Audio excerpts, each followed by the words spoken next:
Yesterday this family was still playing on the sea, but when they woke up the next day, they found the water under their feet had disappeared, and the surroundings turned into a desolate wasteland. The father quickly pulled out a compass and a map, trying to determine their position, but the compass seemed to have failed. Just then the son walked over carrying two big crabs, but when the mother saw those crabs, she froze instantly, because those crabs were deep-sea creatures, usually only found at depths below 500 meters. Could it be that even the deep sea had dried up? Then the father took out the yacht battery. After fixing the radio, he quickly tuned to the rescue channel. Hey!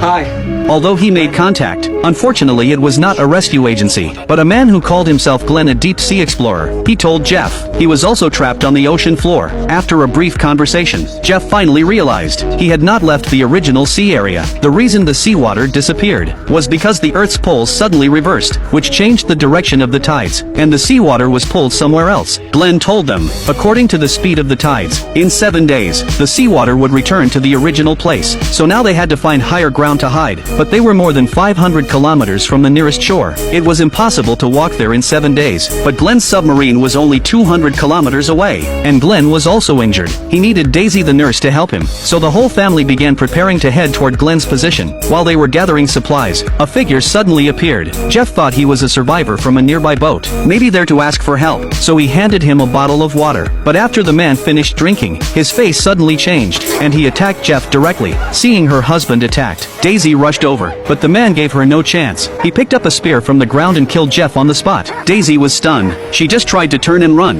The man threw the spear. Luckily it only grazed Daisy's shoulder. She quickly ran back to the yacht, locked the door, told the two kids to hide inside a box, and grabbed a fruit knife for protection. At that moment the man broke in, and started searching the boat for Daisy. He searched every corner, but never found her. He didn't know Daisy had escaped through a hole, trying to sneak up behind him, but the man's hunting dog suddenly rushed out, knocked Daisy down. Fortunately she reacted quickly, and killed the dog with her dagger. When the man followed the sound, he only saw his dead dog. When Daisy circled back from the cockpit to attack, the man suddenly punched her down, and grabbed her throat, trying to strangle her. But just as Daisy was about to suffocate, her daughter suddenly rose from the closet, holding a gun in her hand.